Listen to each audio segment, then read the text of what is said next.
Hello everyone. Today's topic is Three-Schema Architecture.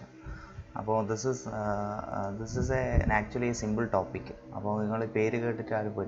Three-Schema Architecture. Three-Schema Architecture is DBMS architecture. Three schema, there will be three schemas. We will see what it is. Before that, data abstraction. Data abstraction എന്ന് പറയുമ്പോൾ for example നമ്മളിപ്പോൾ ഒരു vehicle ഒരു car അല്ലെങ്കിൽ jeep അല്ലെങ്കിൽ bus ഇങ്ങനെയുള്ള വെഹിക്കിൾസൊക്കെ നോക്കുന്ന സമയത്ത് നിങ്ങൾക്കറിയാം നമ്മൾ അതിന് വേണ്ട പാർട്സ് മാത്രമേ നമ്മൾ പുറത്ത് കാണുന്നുള്ളൂ അല്ലേ. അതിൻ്റെ എൻജിൻ പാർട്സൊക്കെ എന്താണ് ഹിഡൻ ആണ് ഫ്രം ദ ഔട്ടർ വേൾഡ്. ഈ ഒരു സംഭവത്തിനെയാണ് നമ്മൾ എന്താ പറയുക ഡാറ്റ abstraction എന്ന് പറയുക. അതായത് only showing essential components and hiding unwanted features. അപ്പോൾ that is called data abstraction. അപ്പോൾ നമ്മൾ DBMSൻ്റെ കോണ്ടെക്സ്റ്റിലേക്ക് വരുന്ന സമയത്ത് that is the system hides certain implementation details of how data is stored and maintained. അത് ഇംപ്ലിമെൻറ്റേഷൻ ഡീറ്റെയിൽസിനെ ഹൈഡ് ചെയ്തിട്ട് അല്ലെങ്കിൽ ആ ഡാറ്റ എങ്ങനെ സ്റ്റോർ ചെയ്യുന്നു എങ്ങനെ മെയിൻറ്റെയിൻ ചെയ്യുന്നു ആ കാര്യങ്ങൾ ഹൈഡ് ചെയ്തിട്ട് ബാക്കിയുള്ളത് മാത്രം എന്ത് ചെയ്യുക പുറമേക്ക് ഡിസ്പ്ലേ ചെയ്യുക. അതിനാണ് എന്താ പറയുക ഡാറ്റ അബ്സ്ട്രാക്ഷൻ എന്ന് പറയാം. Okay, for example in A hospital ഡാറ്റാബേസിൽ നമ്മളിപ്പോൾ ഹോസ്പിറ്റലിൻ്റെ ഡാറ്റാബേസ് യൂസ് ചെയ്യുന്ന സമയത്ത് അതിൻ്റെ നമുക്ക് ഒരു യൂസർ എന്ന നിലയിൽ നമ്മൾ അല്ലെങ്കിൽ റെയിൽവേ ഡാറ്റാബേസ് ഉപയോഗിക്കുന്ന സമയത്ത് യൂസർ എന്ന നിലയിൽ നമുക്ക് വേണ്ട കാര്യങ്ങൾ മാത്രമേ അത് ഡിസ്പ്ലേ ചെയ്യുന്നുള്ളൂ അല്ലേ. ആ റെയിൽവേയുടെ ഇംപ്ലിമെൻറ്റേഷൻ ഡീറ്റെയിൽസ് ബാക്കിയുള്ള ഡീറ്റെയിൽസ് ഒക്കെ ഹിഡൻ ആണ് from outside. So that is actually called data abstraction. Okay, so reducing complexity for ഇതെന്തിനാണ് ഡാറ്റ അബ്സ്ട്രാക്ഷൻ ചെയ്യുന്നത് എന്ന് പറഞ്ഞാൽ ഫോർ റെഡ്യൂസിങ് കോംപ്ലക്സിറ്റി, മൊത്തം കോംപ്ലക്സിറ്റി കുറക്കാൻ വേണ്ടിയിട്ടാണ്. അതായത് എല്ലാം പുറമേക്ക് കാണിച്ചു കഴിഞ്ഞാൽ അല്ലേ നമ്മൾ ഈ ഒരു ജീപ്പിൻ്റെ എല്ലാ ഫീച്ചേഴ്സും പുറമേക്ക് കാണിച്ചു കഴിഞ്ഞാൽ it will be complex. So to reduce the complexity, database DBMS does what? Does data abstraction. So this is achieved through three levels of abstraction, that is three schema architecture. എങ്ങനെയാണ് DBMS data abstraction achieve ചെയ്യുന്നത് എന്ന് പറഞ്ഞാൽ through three schema architecture. അപ്പോൾ ഈ three schema architecture ആണ് DBMSൻ്റെ architecture എന്ന് പറയുന്നത്. Okay, നമുക്ക് നോക്കാം എന്താണ്. അതിന് മുന്നേ we have to know two terms schema and instance. അപ്പോൾ ഇത് രണ്ടും ഞാൻ കഴിഞ്ഞ വീഡിയോയിൽ പറഞ്ഞ രണ്ട് ടേംസാണ് സ്കീമ ഇൻസ്റ്റൻസ്. അപ്പോൾ ഈ സ്കീമയും ഇൻസ്റ്റൻസും ഡിഫൈൻ ചെയ്യേണ്ടത് ആരാണ്? ഡാറ്റാബേസ് അഡ്മിനിസ്ട്രേറ്റർ ആണെന്ന് ഞാൻ പറഞ്ഞിട്ടുണ്ട്. അപ്പോൾ DBA has to decide what the schema and instance of the database. So എന്താണ് ഈ സ്കീമയും ഇൻസ്റ്റൻസും തമ്മിലുള്ള വ്യത്യാസം നോക്കാം. സ്കീമ എന്ന് പറയുന്നത് overall design of the database ആണ്. അത് ഡാറ്റാബേസിൻ്റെ ഓവറോൾ ഡിസൈനിനെയാണ് സ്കീമ കൊണ്ട് ഉദ്ദേശിക്കുന്നത്, which is specified during the database design and will not change frequently. അപ്പോൾ ഇത് രണ്ട് ഇമ്പോർട്ടൻറ്റ് പോയിൻ്റ് ആണ്. ഓവറോൾ ഡിസൈനാണ് of the database and that will not change frequently. അതിങ്ങനെ ഇടയ്ക്കിടയ്ക്ക് എന്ത് ചെയ്തില്ല ചേഞ്ച് ചെയ്തുകൊണ്ടിരിക്കില്ല. ആൻഡ് അത് എപ്പോഴാണ് സ്പെസിഫൈ ചെയ്യുന്നത്? During database design. Database design ചെയ്യുമ്പോൾ തന്നെ സ്പെസിഫൈ ചെയ്യുന്നതാണ്. ഇനി that will not change frequently. അങ്ങനെ പറഞ്ഞാൽ you will not understand. For example see student. ഒരു ടേബിളിൽ സ്റ്റുഡൻറ്റ് എന്ന് പറയുന്ന എൻറ്റിറ്റി ഉണ്ട്. ആ എൻറ്റിറ്റിയിലുള്ള ഫീൽഡാണ് name, roll number, class, gender. ഇങ്ങനെ പറയുന്നതിനാണ് ഇതൊരു സ്കീമയാണ്. This is the student schema. അപ്പോൾ ആ സ്റ്റുഡൻറ്റ് സ്കീമയിൽ എന്തൊക്കെ വരുന്നുണ്ട്? നെയിം, റോൾ നമ്പർ ഉണ്ട്, ക്ലാസ് ഉണ്ട്, ജെൻഡർ ഉണ്ട്.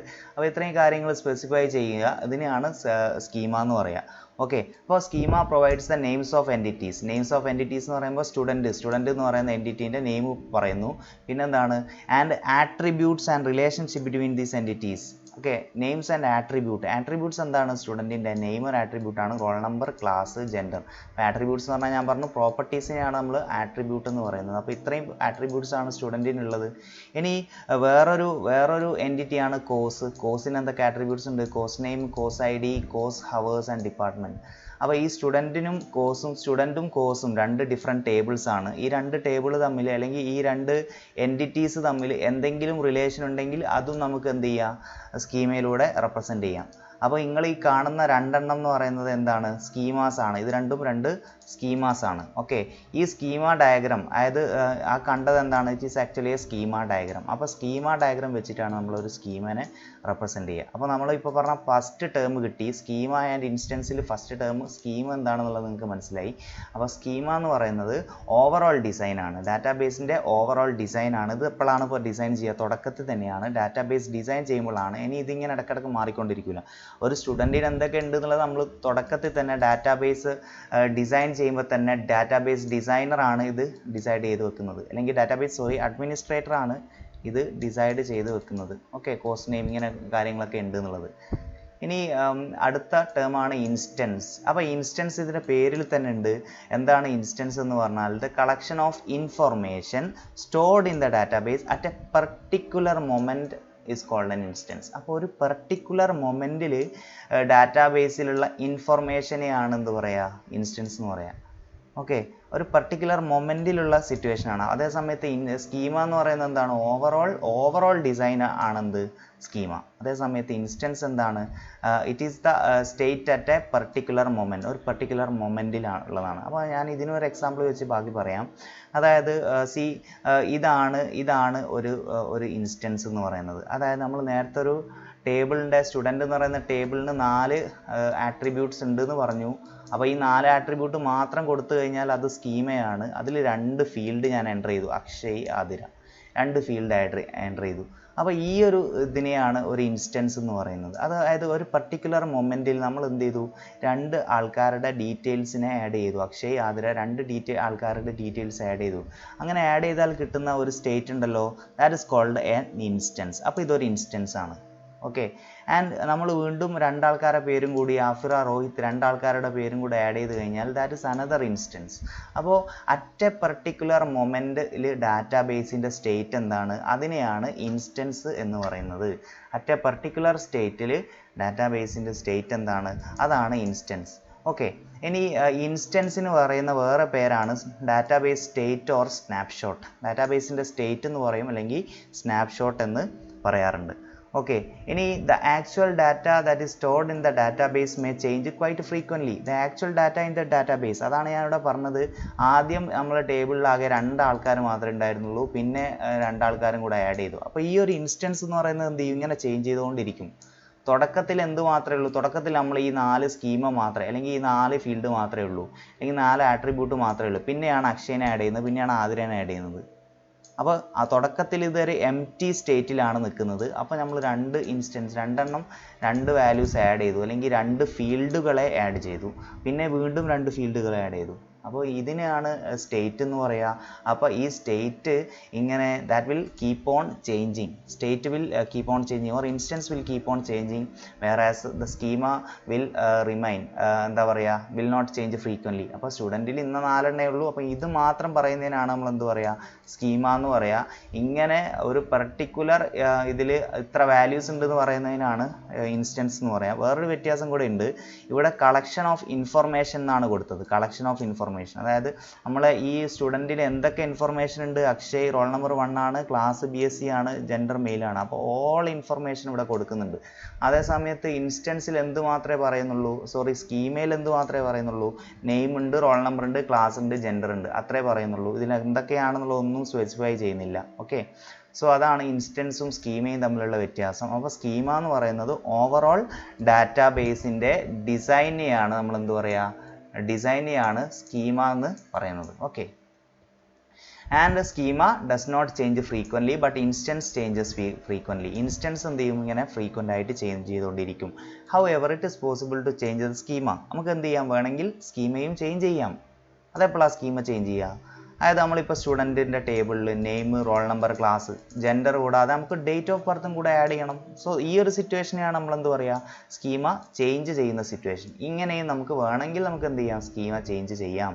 അപ്പോൾ ഇതെന്താണ്, സ്കീമ ചേഞ്ചിങ് ആണ്. And this change is called schema evolution. Okay, അപ്പോൾ നമ്മളെ ടേബിളിൽ നമുക്ക് ഒരാളും കൂടെ ഒരു ഫീൽഡും കൂടെ ആഡ് ചെയ്യണം, ഒരു ആട്രിബ്യൂട്ടും കൂടെ ആഡ് ചെയ്യണമെന്നുണ്ടെങ്കിൽ that changes made to the database is called schema evolution. അപ്പോൾ സ്കീമ ഫ്രീക്വൻ്റ് ആയിട്ട് ചേഞ്ച് ചെയ്യൂല, പക്ഷേ നമുക്ക് വേണമെന്നുണ്ടെങ്കിൽ നമുക്ക് എന്ത് ചെയ്യാം, ഇതിനെ ചേഞ്ച് ചെയ്യാം. ഓക്കെ, ആൻഡ് അടുത്തതാണ് 3-Schema Architecture. അപ്പോൾ നമുക്ക് എന്താണ് സ്കീമ എന്ന് മനസ്സിലായി. സ്കീമ എന്ന് പറയുന്ന ഓവറോൾ ഡിസൈനാണ്. അപ്പോൾ ദർ ഈസ് ആക്ച്വലി 3 അപ്പോൾ 3 സ്കീമ വെച്ചിട്ടാണ് ഞാൻ ആദ്യം പറഞ്ഞ ഡാറ്റാബേസ് അബ്സ്ട്രാക്ഷൻ നമുക്ക് കിട്ടുന്നത്. ഡാറ്റാബേസ് അബ്സ്ട്രാക്ഷൻ എന്ന് പറയുമ്പോൾ ഹൈഡ് ചെയ്യുക, ഇംപ്ലിമെൻറ്റേഷൻ ഡീറ്റെയിൽസ് ഹൈഡ് ചെയ്യുക എന്ന് പറഞ്ഞാൽ ഡാറ്റ എങ്ങനെയാണ് സ്റ്റോർ ചെയ്തതെന്നുള്ള പുറം ലോകത്തുനിന്ന് ഹൈഡ് ചെയ്യുക. ഫോർ എക്സാമ്പിൾ, അതായത് എന്താണ് 3-Schema Architecture എന്ന് പറഞ്ഞാൽ, 3-Schema ആർക്കിടെക്ചർ എന്ന് പറയുന്നത് ഇതാണ്. സി, ഇവിടെയാണ് നമ്മൾ ഡാറ്റാബേസ് സ്റ്റോർ ചെയ്തിരിക്കുന്നത്, കമ്പ്യൂട്ടർ മെമ്മറി. ഇവിടെയാണ് യൂസേഴ്സ് ഉള്ളത്. അതായത് യൂസർ എന്ന് പറഞ്ഞാൽ നമ്മൾ ആരൊക്കെയാണ് ഈ ഡാറ്റാബേസിനെ ആക്സസ് ചെയ്യുന്നത്, they are called users. Users പല രീതിയിലുണ്ട്. നമ്മൾ പറഞ്ഞാണ് database administrator, designer, naive users, parametric users, അങ്ങനെ ഡിഫറെൻറ്റ് ടൈപ്സ് ഓഫ് യൂസേഴ്സ് ഉണ്ട്. ആ യൂസേഴ്സ് ഒക്കെ എവിടെയാണ് റിസൈഡ് ചെയ്യുന്നത്, they are trying to access the database. Okay, അതിൻ്റെ ഇടയിൽ ഒരു ലെവൽ ഉണ്ട്, that is called conceptual. Okay, അപ്പോൾ ഇവിടെ external level, this is external level. ഇവിടെയാണ് എൻഡ് യൂസേഴ്സ് അല്ലെങ്കിൽ യൂസേഴ്സ് ഉള്ളത്. ഇവിടെയാണ് ഇൻറ്റേർണൽ ലെവൽ, ഇവിടെയാണ് എന്തുള്ളത്, ഡാറ്റാബേസ് ഉള്ളത്. ആൻഡ് ഇതിനെ രണ്ടിനെയും സെപ്പറേറ്റ് ചെയ്യുന്ന ഒരു ലെവലാണ് അല്ലെങ്കിൽ ഒരു സ്കീമയാണ് കൺസെപ്ച്വൽ ലെവൽ അല്ലെങ്കിൽ കൺസെപ്ച്വൽ സ്കീമ. ഓക്കെ, അപ്പോൾ നിങ്ങൾ എന്താണ് പറയാൻ ഉദ്ദേശിക്കുന്നതെന്ന് പറഞ്ഞാൽ ഈ 3-schema ആർക്കിടെക്ചർ, DBMSൻ്റെ 3-schema ആർക്കിടെക്ചർ ആണ്. It was proposed by ANSI. ANSI എന്ന് പറയുന്ന ഇൻസ്റ്റിറ്റ്യൂട്ടാണ്, നമുക്കറിയാം അമേരിക്കൻ നാഷൻസ് സ്റ്റാൻഡേർഡ്സ് ഇൻസ്റ്റിറ്റ്യൂട്ട് എന്ന് പറയുന്ന ഇൻസ്റ്റിറ്റ്യൂട്ടാണ് ഈ ഒരു മോഡൽ പ്രപ്പോസ് ചെയ്തത്. Its goal is to separate the user application and physical database. എന്തിനാണ് ഈ സംഭവം? യൂസർ ആപ്ലിക്കേഷനും ഫിസിക്കൽ ഡാറ്റാബേസും രണ്ടും സെപ്പറേറ്റ് ചെയ്യുക. എവിടെയാണ് യൂസർ ആപ്ലിക്കേഷൻ ഉള്ളത്? യൂസർ ആപ്ലിക്കേഷൻ എവിടെയാണുള്ളത്? എൻഡ് യൂസേഴ്സ് ഇവിടെയാണുള്ളത്. ഫിസിക്കൽ ഡാറ്റാബേസ് എന്ന് പറയുന്ന ഇൻറ്റേർണൽ ലെവൽ ഇവിടെയാണുള്ളത്. കമ്പ്യൂട്ടറിൻ്റെ സ്റ്റോർഡ് ഡാറ്റാബേസ് ഉള്ളത്. അപ്പോൾ ഇതിനെ രണ്ടിനെയും സെപ്പറേറ്റ് ചെയ്യാൻ ആണ് നമ്മൾ എന്ത് ചെയ്യുന്നത്, 3-schema ആർക്കിടെക്ചർ എന്ന് പറയുന്ന ആർക്കിടെക്ചർ ഈ ഒരു ANSI പ്രപ്പോസ് ചെയ്തത്. Okay, so schemas can be defined at the following 3 levels. അപ്പോൾ നമുക്കറിയാം എന്താണ് സ്കീമ. ഓവറോൾ ഡാറ്റാബേസിൻ്റെ ഡിസൈനെയാണ് സ്കീമ എന്ന് പറയുക. ശരിക്കും ഈ സ്കീമ എന്ത് ചെയ്യാം, 3 ലെവലാക്കിയിട്ട് നമുക്ക് പറയാൻ പറ്റും. External level, conceptual level and internal level. So here is external level, here is conceptual level, here is internal level. അപ്പോൾ external level എന്ന് പറയുന്ന ആരുമായിട്ട് ബന്ധപ്പെട്ടതായിരിക്കും? യൂസേഴ്സ് എങ്ങനെ ഡാറ്റാബേസിനെ കാണുന്നു, അതാണ് എക്സ്റ്റേണൽ ലെവൽ. ഇൻറ്റേർണൽ ലെവൽ എന്ന് പറഞ്ഞാൽ എന്താണ്? കമ്പ്യൂട്ടറിൻ്റെ മെമ്മറിയിൽ അല്ലെങ്കിൽ ഡാറ്റാബേസിൽ എങ്ങനെ ഡാറ്റ സ്റ്റോർ ചെയ്യുന്നു, അതാണ് ഇൻറ്റേർണൽ ലെവൽ. ഇനി എന്താണ് കൺസെപ്ച്വൽ ലെവൽ എന്നുള്ളത് നമുക്ക് നോക്കാം. Okay, see, first of all external level. External level, ഇതാണ് external level. Okay, external level is concerned with what? Where data is seen by the individual users. അപ്പോൾ ഇതെന്തുമായിട്ടാണ് ബന്ധപ്പെട്ടിരിക്കുന്നത്? ഇൻഡിവിജ്വൽ യൂസേഴ്സ് എങ്ങനെ ഡാറ്റാബേസസ് കാണുന്നു, how database is seen by individual users, അതുമായിട്ട് ബന്ധപ്പെട്ടതാണെന്ത്, external level. അപ്പോൾ of course it will be closest to the users. അപ്പോൾ ഇത് യൂസറുമായിട്ട് അടുത്ത് നിൽക്കുന്ന ലെവലാണ് എന്ത്, external level. ഇനി it describes the part of the database that a particular user group is interested in. Okay, അപ്പോൾ യൂസർ ഗ്രൂപ്പ് എന്ന് പറയാൻ കാരണം ഇവിടെ ഒരുപാട് യൂസേഴ്സ് ഉണ്ട് അല്ലേ. നേവി യൂസർ, പിന്നെ പാരാമെട്രിക് യൂസർ, പിന്നെ DBA, പിന്നെ ഡാറ്റാബേസ് ഡിസൈനർ. അപ്പോൾ ഏത് യൂസറാണ് അവർക്ക് വേണ്ട രീതിയിൽ ഡാറ്റനെ ഡിസ്പ്ലേ ചെയ്യുക, അതാണ് എക്സ്റ്റേണൽ ലെവൽ കൊണ്ട് ഉദ്ദേശിക്കുന്നത്. ഒരു എക്സാമ്പിൾ പറയുകയാണെന്നുണ്ടെങ്കിൽ, സി, ഇവിടെ ഇതാണ് 3 ലെവലും. External level, conceptual schema and internal schema. ഈ എക്സ്റ്റേണൽ സ്കീമയിൽ ഇപ്പോൾ നമ്മളൊരു നേവി യൂസറാണെന്ന് വിചാരിക്കുക, അല്ലെങ്കിൽ നമ്മളൊരു കാഷ്വൽ യൂസറാണെന്ന് വിചാരിക്കുക. കാഷ്വൽ യൂസർ എന്ന് പറഞ്ഞാൽ വളരെ കുറച്ച് സമയത്തേക്ക് ഡാറ്റാബേസ് യൂസ് ചെയ്യുന്ന ആൾക്കാരെയാണ് കാഷ്വൽ യൂസർ. ഇപ്പോൾ ഫോർ എക്സാമ്പിൾ നമ്മൾ റെയിൽവേയിലെ ടൈമൊക്കെ കാണാൻ വേണ്ടി നോക്കുന്നില്ലേ, അപ്പോൾ അതിൽ ഇപ്പോൾ സ്റ്റുഡൻറ്റ് ടേബിളാണ് അയാൾ വ്യൂ ചെയ്യുന്നതെന്നുണ്ടെങ്കിൽ ഇതിങ്ങനെയായിരിക്കും നമ്മൾ ഡാറ്റ കാണുന്നത്. നെയിം എന്നതാണ് അക്ഷയാണ്, റോൾ നമ്പർ 1 ആണ്, ക്ലാസ് ഇതാണ്. അപ്പോൾ ഇങ്ങനെ യൂസർ കാണും. That is external schema. ഇനി ആ ഒരു യൂസർ ഡാറ്റാബേസ് എന്താ പറയുക, യൂസർ പല ടൈപ്പ് ഉണ്ടല്ലോ. അപ്പോൾ ഇപ്പം ഞാൻ പറഞ്ഞത് കാഷ്വൽ യൂസർ ആണെങ്കിൽ ഇങ്ങനെ ആയിരിക്കും കാണുക. ഇനി ആ യൂസർ ഈ എന്താ പറയുക, അപ്ലിക്കേഷൻ പ്രോഗ്രാമർ ആണെങ്കിൽ ഞാൻ പറഞ്ഞു അപ്ലിക്കേഷൻ പ്രോഗ്രാംസ് എഴുതുന്ന ആളെയാണ് അപ്ലിക്കേഷൻ പ്രോഗ്രാമർ എന്ന് പറയാം. അപ്പോൾ അപ്ലിക്കേഷൻ പ്രോഗ്രാമർ ആണെങ്കിൽ അവർ കുറച്ച് പ്രോഗ്രാം സ്റ്റേറ്റ്മെൻറ്റ്സിലൂടെയാണ് എന്ത് കാണുന്നത്, ഡാറ്റ കാണുന്നത്. സ്ട്രക്ചർ, സ്റ്റുഡൻറ്റ് എന്ന് പറയുന്ന സ്ട്രക്ചർ, അതിൽ 4 ഫീൽഡ് അല്ലെങ്കിൽ 3 ഫീൽഡ് ഉണ്ട്. ക്യാർ name of 10 into role number class 10. അപ്പോൾ ഇതൊരു C++ൻ്റെ സ്റ്റേറ്റ്മെൻ്റ് ആണ്. അപ്പോൾ ഈ പ്രോഗ്രാം എഴുതുന്ന ആൾക്കാരെയാണ് നമ്മൾ എന്ത് പറയുക, ആപ്ലിക്കേഷൻ പ്രോഗ്രാമേഴ്സ് എന്ന് പറയുക. അപ്പോൾ പ്രീവിയസ് വീഡിയോ കണ്ടതാണെങ്കിൽ ഇത് ക്ലിയർ ആണോ എന്ന് ഞാൻ വിചാരിക്കുന്നു. അപ്പോൾ ഒരു യൂസർ എങ്ങനത്തെ ആണ് നോക്കിയിട്ടാണ് ഡാറ്റ കാണുന്നത്. അപ്പോൾ ഇങ്ങനെയാണെങ്കിൽ ഇങ്ങനെ, കാഷ്വൽ യൂസർ ആണെങ്കിൽ ഇങ്ങനെ, അല്ലെങ്കിൽ ഒരു പ്രോഗ്രാമർ ആണെങ്കിൽ, അപ്ലിക്കേഷൻ പ്രോഗ്രാമർ ആണെങ്കിൽ ഈ രീതിയിൽ കാണുക. ഇനി ഇൻറ്റേർണൽ ലെവൽ എന്തായിരിക്കും? അപ്പോൾ ഇൻറ്റേർണൽ ലെവലിൽ ഡാറ്റ കാണുന്നത് ഇങ്ങനെയാണ്. ഇത് മെമ്മറി റിലേറ്റഡ് ആണ്. അപ്പോൾ ഇൻറ്റേർണൽ ലെവലിലെ ഡാറ്റാബേസ് സ്കീമ എന്ന് പറയുന്നത് എന്താണ്? ഇതാണ്.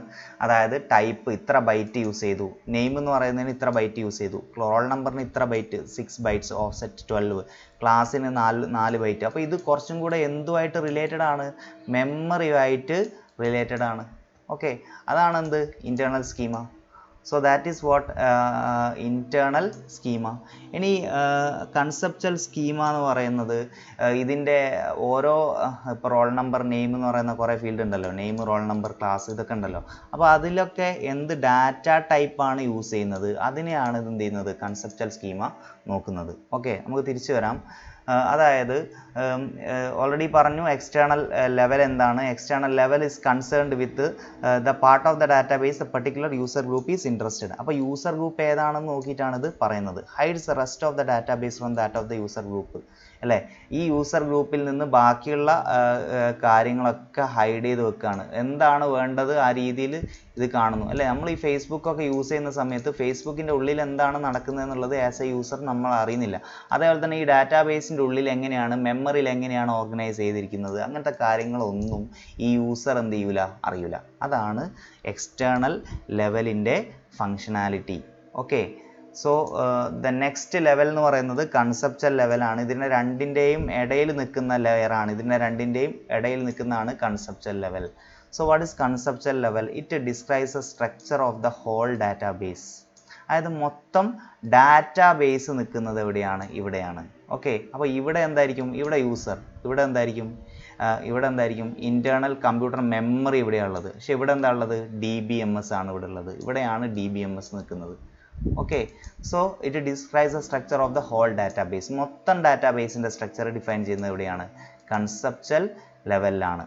ഓക്കെ, ഇനി അടുത്ത എന്താ? This schema hides the details of physical storage. എന്തിനാണ് ഈ കൺസെപ്ച്വൽ സ്കീമ ഈ ഇടയിലുള്ളത്? ഈ ഫിസിക്കൽ സ്റ്റോറേജിൻ്റെ ഡീറ്റെയിൽസ് യൂസറിൽ നിന്നും ഹൈഡ് ചെയ്യാനാണ്. Okay, so it concentrates on describing entities, data types, relationships, user operations and constraints. അപ്പോൾ ഞാൻ പറഞ്ഞു ഡാറ്റ ടൈപ്പ് ഏതാണ്.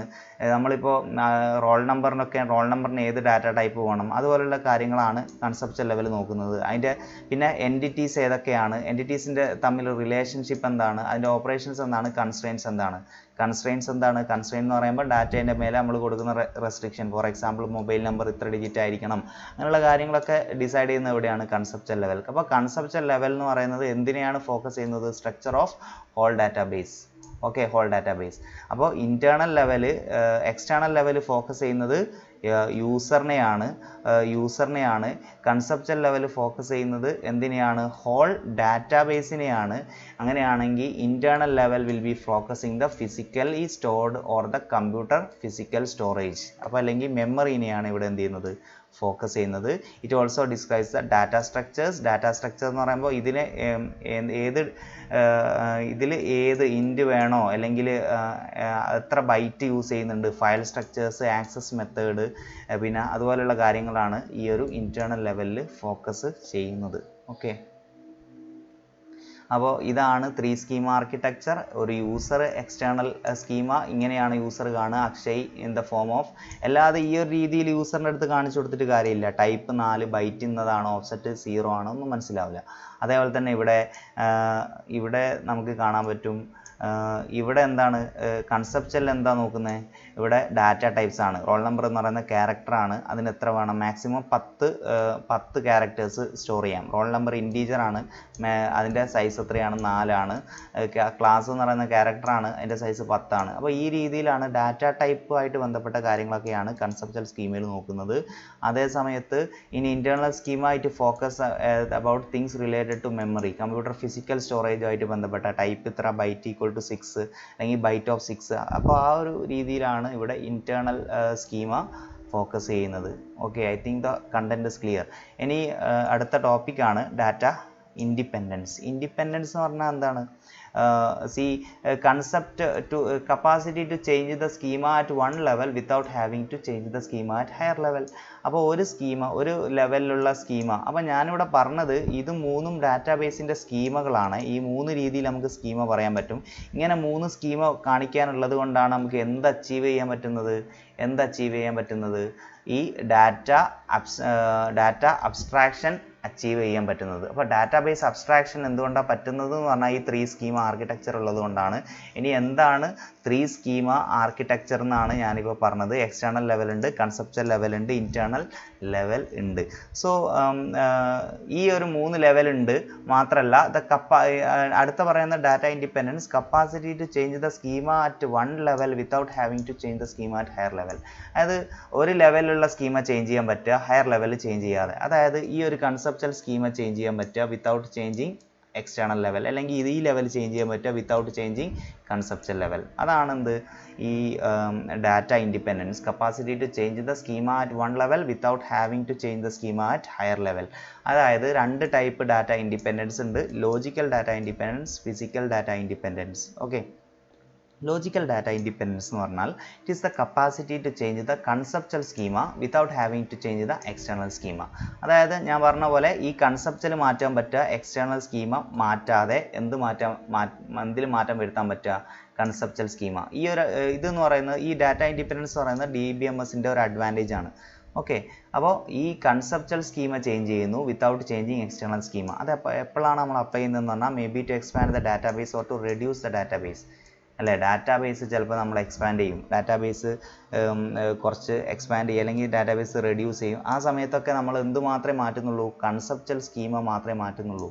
അല്ലേ, ഡാറ്റ ടൈപ്പ് അതിൻ്റെ സൈസ് കൂട്ടുക, ഡാറ്റ ടൈപ്പിൻ്റെ സൈസ് കൂട്ടുന്ന സമയത്ത് എന്ത് മാത്രമേ മാറ്റുന്നുള്ളൂ, കൺസെപ്ച്വൽ സ്കീമ മാത്രമേ മാറ്റുന്നുള്ളൂ. We are not changing external schema. അല്ലെങ്കിൽ യൂസറിനെ അത് എന്ത് ചെയ്യുന്നില്ല, ബാധിക്കുന്നില്ല. അതായത് വാട്സപ്പിൻ്റെ ഉള്ളിൽ they are doing something updations, എന്തെങ്കിലും അപ്ഡേഷൻസ് ഒക്കെ അതിൽ വരുത്തുന്നുണ്ട്. അതേ സമയത്ത് അത് നമ്മളെ ബാധിക്കുന്നില്ല. ആസ് എൻ എൻഡ് യൂസർ നമുക്കത് ഇവിടുന്ന് യൂസ് ചെയ്യാൻ പറ്റുന്നുണ്ട്.